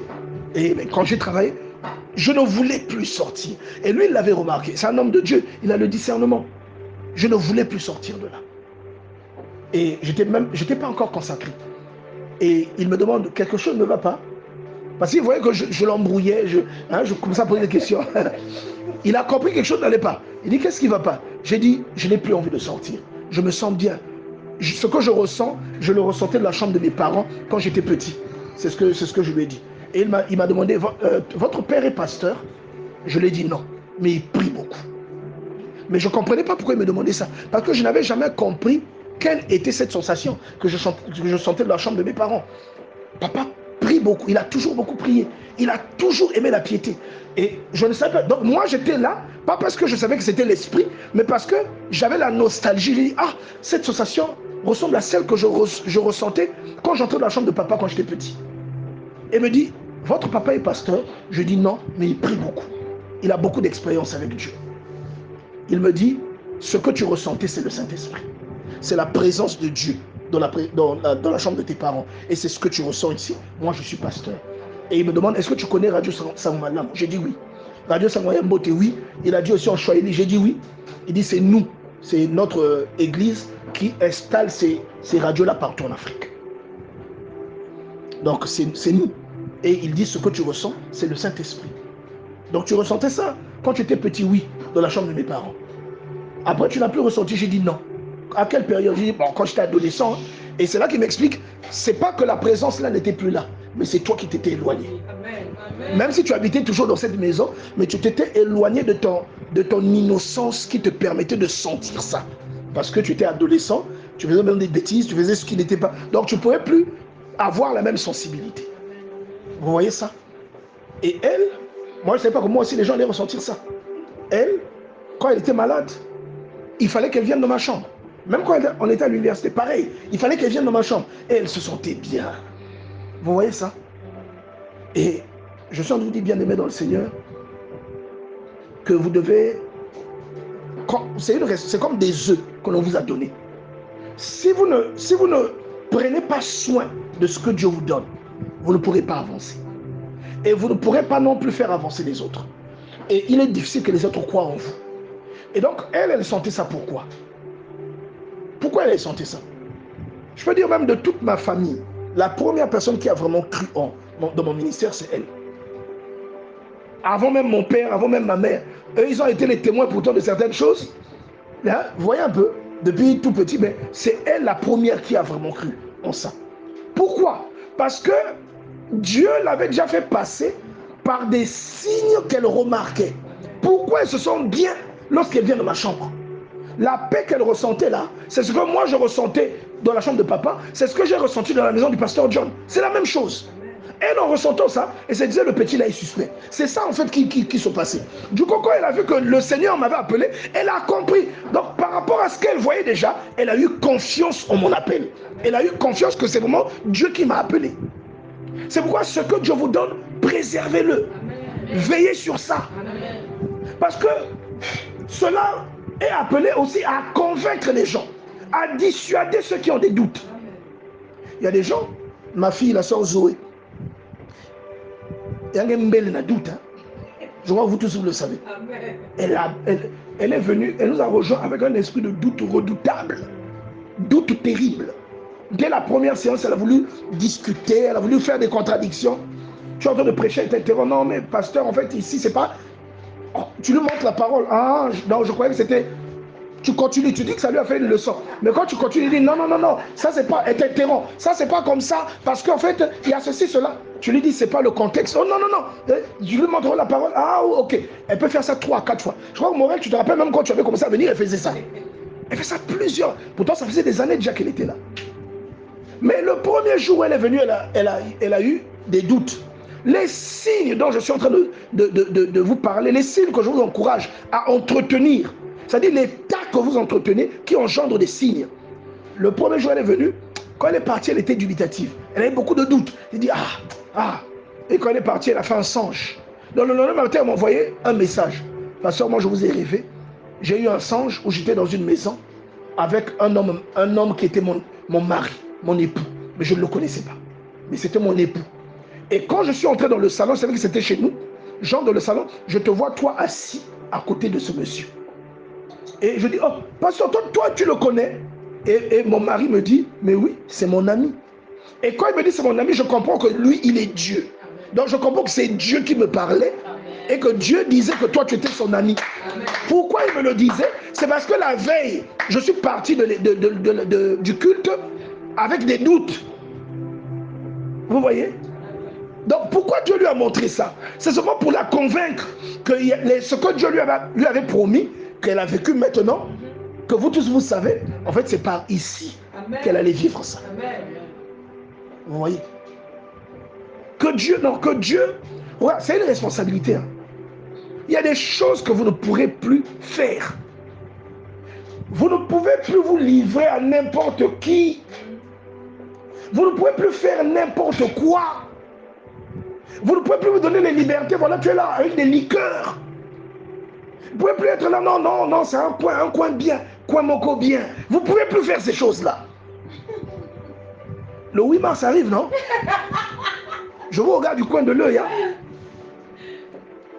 Respectez votre onction. Tant que vous n'avez pas ce niveau de sacrifice, ça veut dire que votre dévotion est petite. Tant que vous n'avez... Quels sont les problèmes que j'ai eu à cause du samedi? Les mariages que j'ai ratés à cause du samedi. Parce que je dois prêcher. Les sorties avec les collègues au travail que j'ai manqué à cause du samedi. Les surnoms qu'on m'a donnés au boulot à cause de mes absences aux événements qui avaient lieu les samedis. Pourquoi? Parce que Nassil a dit, mais là, va maintenant leur expliquer. Ils ne te croient pas. Ils disent que tu n'es jamais... Voilà, quel surnom on ne m'a pas donné? Mais tant que je n'atteins pas ce tel degré, je ne peux pas aussi vivre ce que je vis. À un moment, vous allez devoir choisir. Est-ce que vous comprenez ça? À un moment, vous allez devoir choisir. Parce que c'est votre degré d'implication est proportionnel à votre attachement pour Dieu. Vous savez, nous souvent on se leurre, on se berne d'illusions. On a souvent dans le cœur ou dans la tête l'illusion de croire que Dieu est toujours de notre côté. C'est faux. Dieu est neutre. Hein? Il n'est ni de ton côté ni de mon côté. Il est neutre. C'est nous-mêmes qui déterminons tout le reste. C'est nous qui déterminons les avantages et les inconvénients. Que non, Dieu aime plus n'a dit que moi. C'est faux. C'est faux. Tout dépend de comment on a dû se conduire. Tout dépend du genre de sacrifice qu'elle fait pour son Dieu. Tout dépend de combien elle a compris, à quel niveau Dieu l'aime. Ne fût-ce que comprendre combien Dieu t'aime peut te mettre, c'est-à-dire peut te faire pleuvoir une bénédiction que les gens vont dire même que tu as touché quelque chose. Seulement parce que tu es devenu consciente que Dieu t'aime. Vous comprenez ça? Où est le frère Yann Jonathan? Viens ici, frère, le frère Yann Jonathan. Mets-toi au milieu là. Mets-toi là-haut, au milieu. Alléluia. Bon, madame Kilo, tu peux pousser un peu comme ça. Voilà. Vous voyez? Donc c'est cela. Beaucoup parmi nous, je vous assure, on se dit parfois que non, si quelqu'un m'a fait du tort, donc Dieu est de mon côté, il est contre. C'est faux. C'est faux. Quelqu'un peut vous faire du tort, mais il a une bonne relation avec Dieu. Est-ce que vous comprenez ce que je dis? Amen. Amen. Je vous dis la vérité. Hein? Est-ce que ce que Jacob avait fait à Laban, même si Laban l'avait escroqué plusieurs fois, mais le fait que Jacob s'enfuit, alors que Laban n'est pas là, qu'il s'enfuit avec les enfants de Trouille, donc Rachel et Léa, les servantes et les petits-fils de Laban, c'était quand même ses filles et ses petits-fils. Il avait raison lorsqu'il dit que comment tu as pu t'enfuir avec mes enfants? Tu ne m'as pas laissé embrasser mes enfants. Tous tes enfants là sont mes enfants. Ils habitaient dans la maison de qui? Pas de Laban. Il avait raison, Laban. Mais qu'est-ce que Dieu fait pendant que Laban le pousse? Il dit, tu as la chance que le Dieu de ton père m'ait apparu. Il m'a mis en garde. Mais pourtant, Jacob avait tort. Quelqu'un peut vous faire du tort, ça ne signifie pas parce que vous êtes blessé que Dieu est contre la personne. Là, c'est faux.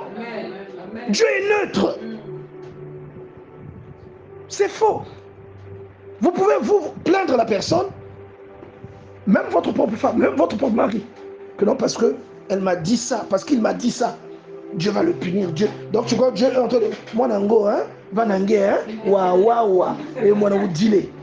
Beaucoup de gens croient, je vous dis, beaucoup de gens raisonnent comme ça. C'est un faux raisonnement. Parce que toi, ce que tu vas reprocher à celui qui t'a blessé, Dieu va trouver d'autres choses. Toi, tu n'as pas blessé quelqu'un, mais il va trouver d'autres choses qu'il va te reprocher, même si ce n'est pas dans le domaine de blesser les gens. Vous deux, vous aurez tort. Lui, parce qu'il t'a blessé, toi, parce que parfois tu es insolent, ou parfois tu es rancunier. C'est tout. Dieu ne peut pas être non, ah, on m'a fait du mal. Quand c'est comme ça, tu pleures beaucoup. Hein? Parce que, je te dis, parce que tu as de pitié. Dieu n'est pas comme ça. Donc, en tant que personne qui conduit d'autres personnes, vous devez avoir de la maturité. Vous devez avoir de la maturité. Il y a un degré d'onction que vous pouvez atteindre quand quelqu'un vous fait du tort. il y a des représailles qui vont dans la vie de cette personne. Mais je vous ai dit au début que Dieu n'est pas là en train de surveiller. Ah ah, tu as fait ceci, dit Kondo. Non. Les représailles, la Galates chapitre 6, verset 7. Ce qu'un homme aura semé, il le... Quand vous montez avec Dieu, vous inscrivez des lois dans votre esprit. Vous inscrivez des choses en vous. Quand quelqu'un porte un comportement, quand quelqu'un porte atteinte à votre vie, il s'expose aux représailles, au revers de la main de ces lois qui sont en vous. Le niveau que vous atteignez vous donne des privilèges. Une personne qui s'attaque à vous a des revers dans sa vie, un retour de bâton, en rapport avec les privilèges que vous avez atteints. Mais ce n'est pas Dieu qui le tape. Est-ce que quelqu'un comprend cela? Et un leader, c'est aussi comprendre que Dieu n'est pas pour vous et contre les gens. Un leader, c'est comprendre que même quelqu'un peut vous faire du tort, mais Dieu l'aime. Ce n'est pas parce que vous n'aimez plus quelqu'un que Dieu ne l'aime pas. Que vous n'aimez plus une brebis, que Dieu va repousser cette brebis. C'est faux. Dieu a besoin de cette brebis. Regardez la guerre que Dieu mène à Ézéchiel. Il dit, si tu ne dis pas ce que je te dis, je dis qu'il va parler au pécheur. Si tu ne lui parles pas et qu'il meurt dans son péché, je vais te redemander son sang. Ézéchiel avait fait quoi? On acclame un peu le Seigneur. Vous trouvez ça sérieux? Attendez. Est-ce qu'il a même demandé ça? Il a demandé cette mission? Non. Mais bah, quand tu es grand Nyongo, si tu ne dis pas et que à cause de toi, parce que tu t'es tué, le pécheur meurt dans son péché, je te redemanderai son sang. Mais si tu lui parles et qu'il se convertisse, tu sauveras ta vie, lui aussi sauvera sa vie. Si tu lui parles, il ne se convertit pas, il perdra sa vie. Mais parce que tu lui as parlé, toi tu sauveras ta vie. Tu vois le rôle du leader? Tu deviens responsabilisé. Mais Dieu lui dit que ce n'est pas pour ça. C'est-à-dire, pourquoi Dieu le force? Il ne veut pas que le pécheur là se perde. Malgré que c'est un pécheur, il dit que lui, il est le péché. Mais le pécheur, c'est son enfant. Le péché, c'est une nature. En tant que leader, tu dois comprendre ça. C'est pourquoi quand tu comprends ça, tu deviens tolérant. Tu ne peux pas être plus dur que Dieu. Plus méchant, plus redoutable, plus strict que Dieu. Tu vois un peu? Vous savez que par exemple, quand on dit oh non, quelqu'un en danger. Quelqu'un en danger. Si tu es en danger, lève-toi. Vous savez que dans d'autres églises, il y a des gens qui sont plus méchants que ça. Il y a des gens qui sont méchants. Dès que quelqu'un dort. Moi, je me rappelle un collègue perd son âme. Et sa femme s'était endormie dans l'église. Le pasteur est venu. Il a fait la femme comme ça. Il a fait. Elle a mordu sa langue. Oui. Il a mis la main sur le menton. Il a soulevé la tête. Donc, elle a fait un mouvement, un recul brutal de la nuque. C'est une humiliation devant tout le monde. On humilie ta femme. Mais attends, si tu es nerveux, tu peux le gifler. Tu vois un peu? Tu peux dire, je n'irai plus là-bas. Est-ce que Dieu lui avait demandé de faire ça à cette femme? Parce que là, maintenant, s'il y a des représentants que la femme l'a dit, je n'irai plus. Ça sera la faute de qui? Dieu demandera les comptes à qui? Parce que la maturité d'un pasteur n'est pas celle d'une brebis. Un pasteur doit comprendre au-delà. La brebis peut dire, je n'irai plus. Elle a tort, certes, mais Dieu ne va pas lui en tenir compte parce qu'elle n'a pas la maturité de discerner qu'on ne va pas à l'église seulement pour le pasteur. C'est pour sa relation avec Dieu. Mais toi, le pasteur qui fait ça, en tant que conducteur, tu es censé avoir déjà un niveau de maturité qui doit t'orienter ton péché de te conduire comme un pitre. Ah oui! Alléluia! Dis à ton voisin conduire les autres. Conduire les autres. Nous devons comprendre. C'est pourquoi, regardez, au fur et à mesure que vous allez grandir, vous allez apprendre à ne plus tenir, c'est-à-dire vous pouvez vous disputer, même dans le couple, hein, ça ne manque pas, des petits accrochages. Mais tout de suite, vous développez des automatismes où vous venez de faire ça, après tout de suite, vous redevenez comme si de rien n'était. Même dans l'église, vous pouvez avoir des contradictions. Les contradictions ne peuvent pas prédominer. Sinon, ce n'est plus Dieu qui règne au milieu de vous. C'est Lucifer. Lucifer. C'est lui maintenant qui règne. Est-ce que vous comprenez ça? Là où Dieu règne, il a l'amour. Vous êtes des êtres humains, vous allez vous disputer. Ça va arriver, il y aura des contradictions. Lise va faire un truc qui ne va pas plaire à Juvel. Ça va arriver. Mais tout ça, vous devez comprendre, c'est comme les intestins seulement qui se cognent entre eux. C'est comme ça. Amen. C'est comme tes propres dents qui mordent ta langue. Après, tu vas séparer la dent et la langue. La langue va fermer l'ennemi aux dents. C'est comme ça. Vous comprenez ça? Amen. Et vous allez voir que l'amour, l'affection, c'est plus fort que tout. Vous savez pourquoi, par exemple, lorsque nous faisons ces cultes se passent dans une bonne ambiance. Bon, dimanche, nous étions à la conquête. Ça s'est bien passé. Et il y avait une atmosphère de gloire. Vous avez vu comment le pasteur Iloki a ébloui. Il m'a donné la chair de poule. Vous savez pourquoi tout ça arrive? Tout ça arrive à cause de l'amour. Amen. Je vous dis la vérité. Amen. Parce que s'il n'y a pas d'amour, il y a la frustration. Amen. La frustration est souvent le témoin de l'immaturité. Le signe de l'immaturité. Il y a des frustrations que vous avez. Si vous êtes mature, vous ne les aurez pas. Amen. Donc tout ça souvent arrive à cause de la frustration. S'il y a une frustration, il y aura la tristesse. S'il y a la tristesse, il n'y aura pas vraiment la confiance. Alléluia. Amen.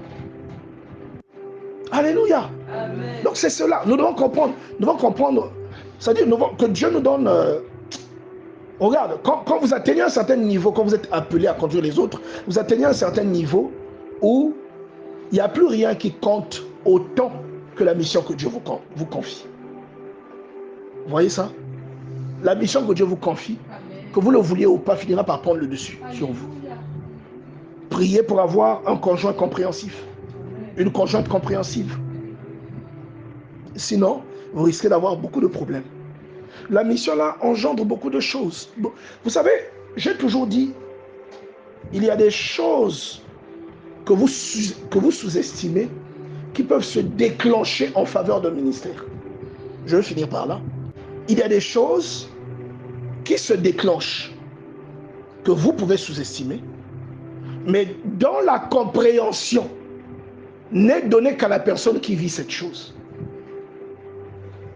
Qu'est-ce que j'entends par là? Tu peux acclamer, pasteur. Je vais vous prendre un exemple. On va ouvrir 1 Samuel, chapitre 18. 1 Samuel, chapitre 18. Ce n'est pas dans le Nouveau Testament, c'est dans l'Ancien. Parce que toi, je t'ai vu, tu es déjà à la fin de ta Bible. 1 Samuel, chapitre 18, verset 1. David avait achevé de parler à Saül, et dès lors, l'âme de Jonathan fut attachée à l'âme de David, et Jonathan l'aima comme son âme. Alléluia. Jonathan fit alliance avec David parce qu'il l'aimait comme son âme. Il ôta le manteau qu'il portait pour le donner à David. Il lui donna ses vêtements et même son épée et son arc et sa ceinture. C'est des choses qui avaient de la valeur. C'est des choses qui avaient de la valeur. Alléluia. Amen. C'est des choses qui avaient de la valeur. Dis avec moi de la valeur. De la valeur. Et regardez ceci. Regardez, on va aller dans le deuxième livre de Samuel. 2 Samuel, chapitre 2, à partir du verset 26. La Bible dit, je suis dans la douleur. Je vais expliquer après. Je suis dans la douleur à cause de toi, Jonathan, mon frère. Tu faisais tout mon plaisir. Ton amour pour moi était admirable, au-dessus de l'amour des femmes. Bien aimé, c'est-à-dire que j'ai même la chair de poule quand je chante de lire ça. Alléluia. David qui compose cette chanson parce que Saül et Jonathan sont morts au combat.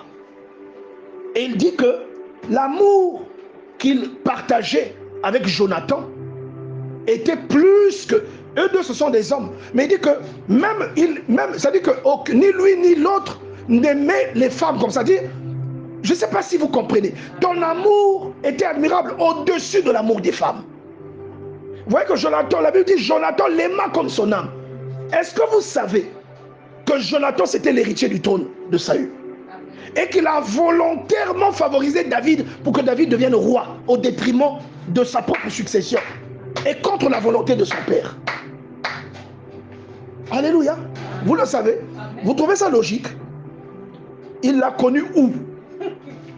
Entre Jonathan et Saül, qui a connu David en premier? C'est Saül. Parce qu'avant l'épisode de Goliath, Saül faisait les trucs de folie, David partait jouer la musique là-bas, chez Saül. Qui se rappelle de ça? Donc, Saül connaissait David. Ces gens lui ont dit non, il y a un enfant là, un jeune chez Isaïe, il est beau, hein, c'est un homme courageux, il joue bien à la musique, il va venir jouer pour te détendre. À l'époque, il n'y a pas Goliath. Et c'est Saül, ah d'accord, emmenez-le moi. Saül va voir David, Saül aussi va l'apprécier. Saül a connu David avant Jonathan. Mais le lien qui est né entre Jonathan et David est devenu plus fort. Dis avec moi les connexions célestes. Les connexions célestes. Non, tu ne me comprends pas. Tu n'es pas en train de me comprendre, hein? Je te dis la vérité. Tu n'es pas en train de me comprendre. On va lire 1 Samuel, chapitre 20. On va lire à partir du verset 27. Le lendemain, second jour de la nouvelle lune, la place de David était encore vide. Et Saül dit à Jonathan, son fils, pourquoi le fils d'Isaïe n'a-t-il pas paru au repas, ni hier ni aujourd'hui? Jonathan, puisqu'il sait que c'est l'ami de Jonathan. Jonathan répondit à Saül, il était au service de Saül, mais c'était l'ami de Jonathan, vous confiant. Jonathan répondit à Saül, David m'a demandé la permission. Donc Jonathan est en train de mentir à son père. Mais il sait que David est une menace à sa propre succession. C'est-à-dire que tant que David est vivant, lui ne sera pas roi. Jonathan le sait. Il peut pas être roi si David est vivant. Mais il est en train de favoriser David. À ton avis, il est tombé amoureux de David. Pourquoi? On va appeler ça comme ça. Sans que ce soit... Ben, on peut tenir en compte que c'est platonique. Parce que ce n'est pas parce qu'on dit tomber amoureux que ça veut dire que c'est sexuel. Il est tombé amoureux, c'est aimer profondément quelque chose ou quelqu'un. D'accord? On tombe amoureux de Dieu. Hein? On tombe amoureux de Dieu. Tu peux tomber amoureux de Dieu jusqu'à en être malade. Ça m'est déjà arrivé.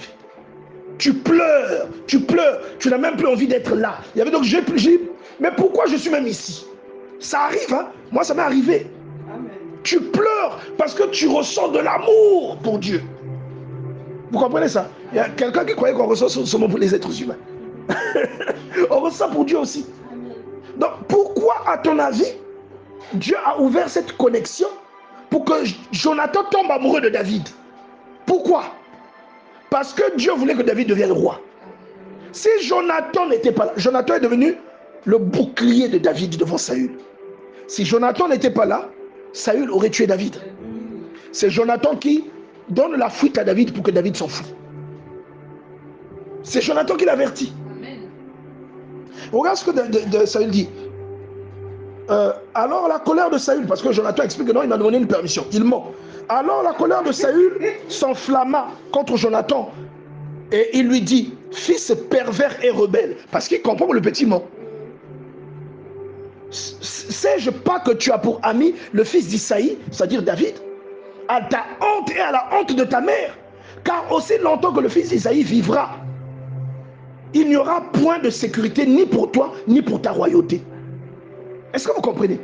Vous croyez que Jonathan n'était pas conscient de ça? Vous croyez que Jonathan n'était pas conscient de ça? Il était conscient de ça. Il savait que c'était lui l'héritier. C'est le fils aîné. Il savait que David avait la promesse d'être devenu roi.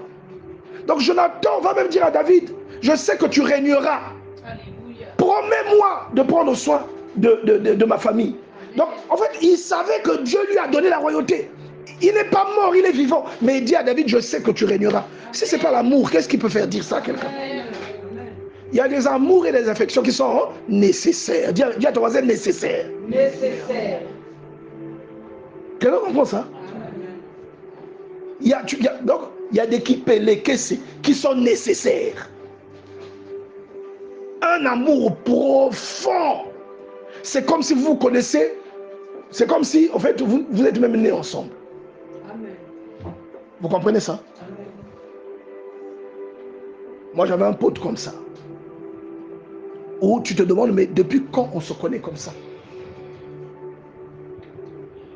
Et c'est des choses que très peu de gens expérimentent. Encore quand c'est un homme et un homme qui expérimentent une femme, c'est pas scandaleux. Imaginez un seul instant que Jonathan, c'était une femme. Imaginez un seul instant. Vous voyez ça?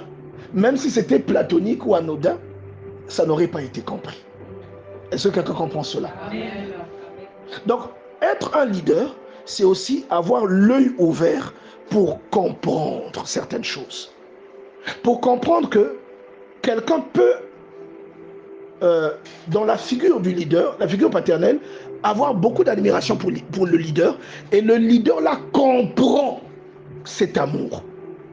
Et le leader là comprend que ce n'est rien d'autre que de l'amour platonique. Je ne sais pas si vous comprenez ça. Amen. Parce qu'il y a des idiots qui parfois confondent ça. Il y a beaucoup d'exemples que je peux prendre. Hein. Que toi, Nadi, tu vas avoir beaucoup d'admiration pour moi. Moi, j'ai Nadi Gezolamoun. Vous comprenez ça? Il y a des idiots comme ça. Mais la grandeur, c'est de comprendre aussi qu'il y a des mécanismes et des connexions que Dieu permet pour le bien de l'œuvre. Amen. Le bien de l'œuvre. Il va permettre des mécanismes, des connexions, et vous allez être tellement soudés que la garantie, la pérennité de l'œuvre va être garantie. Maintenant, le leader doit, c'est lui, il est comme le papa. Il doit avoir la logique, la conscience que c'est un amour, comment on dit ça, platonique, ou bien c'est un amour paternel, ou bon, c'est un amour comme un enfant, comme Pénélope aime son papa. C'est ça. Vous comprenez? Tu comprends ce que je veux dire, non? Mais ça demande beaucoup de maturité. Beaucoup de maturité. Et voilà pourquoi je dis que vous êtes appelés au leadership, à conduire les autres. Le chemin est long. Mais au fur et à mesure que vous allez avancer, il y a des canaux que Dieu va ouvrir. Vous savez, si vous êtes ici, vous n'allez pas capter les chaînes qui sont en Angola. Mais si vous allez à la frontière, vous allez capter. Vous le savez. Quand vous êtes à Brazza, vous allez vers le beach. Vous captez les chaînes, plutôt les réseaux téléphoniques de là-bas. Quand j'étais à Kinshasa, j'étais carrément à ma campagne. C'est loin du beach. Hein? Mais je captais le signal de Brazzaville. J'avais le RTL Brazza qui s'affichait. Ça dit, il y a des canaux que Dieu ouvre dans l'esprit de quelqu'un. Tu as été avec Morel pendant longtemps, tu as été avec Loulou pendant longtemps. Tu n'avais jamais compris que, mais il y en a vrai bien la Loulou. Tu découvres ça. Oh, mais depuis quand, tu vois, hein, c'est des connexions. C'est un truc qui est là, mais Dieu ouvre ça, ça rentre. Mais, donc, regarde, quand plus vous allez avancer, plus ces choses-là vont vous être données par Dieu. Pour la bonne marche, la bonne conduite de votre ministère, de votre œuvre. Si vous êtes un idiot, vous allez détruire ces choses-là parce que vous allez croire qu'on vous aime trop. Que vous êtes trop beau ou trop belle. Je vous dis la vérité. Vous n'allez pas comprendre que c'est la lumière de Dieu. Et c'est la connexion fraternelle de l'esprit. Comme ce que David et Jonathan, qui ne se connaissaient pas. Mais regarde ce qu'ils sont devenus. Regarde ce que Jonathan sacrifie à cause de David. Dis avec moi un amour inconditionnel. Un amour inconditionnel. Dis avec moi les connexions spirituelles. Les connexions spirituelles. Toutes ces choses sont nécessaires à vous en tant que conducteur des autres. Toutes ces choses vont contribuer à vous permettre de conduire correctement les autres. Alléluia. Est-ce qu'on peut acclamer le Seigneur?